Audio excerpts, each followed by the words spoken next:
The chest to wall handstand push-up is the most intuitive progression for getting to a point where we can perform a handstand push-up in free space, and does so in a way that we don't have to stress about maintaining balance. Handstand push-ups work the delts and the triceps, but the traps and rhomboids also have to do a lot to stabilize us at the end range of shoulder flexion too. And between the sheer size this exercise can build in the shoulders, as well as the transferability to other movements like the planche, the chest to wall handstand push-up and all of its progression should be a program staple. But how do we do it? Well, the setup is very simple and all we really need is a wall.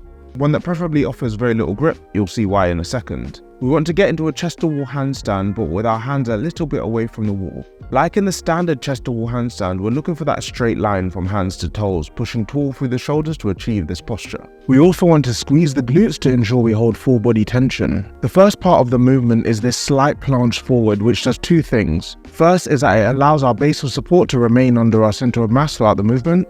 And second, it allows us to better recruit the shoulders during the rep. Think of it like how we set our shoulders into an active hang before we pull up to give us that sturdy pulling base. From here, we lower into the handstand push-up, making sure to maintain that straight line.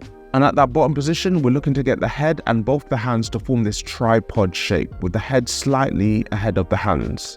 Pause for a little bit before pushing back up while trying our best to keep only a light connection with the wall.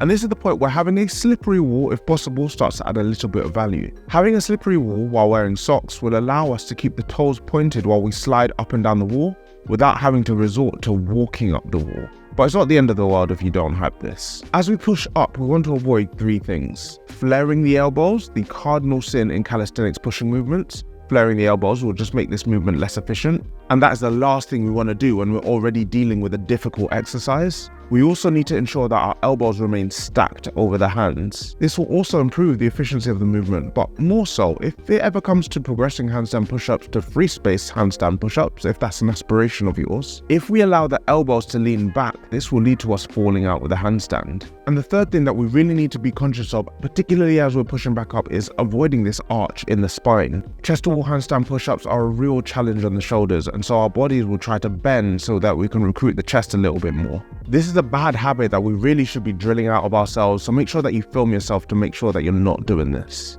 It's also worth noting that the wrist may be a limiting factor for our chest to wall handstand push-ups, so make sure to use parallettes if you need to, or wrist wraps. Just be sure to never train through pain. Adding range to our chest to wall handstand push-ups is how we can get even more out of this phenomenal exercise. If compared to a military press, we wouldn't stop this movement at the crown of our heads, and so we only experience full range of motion when we allow our head to sit below our hands. All of this sounds really simple, right?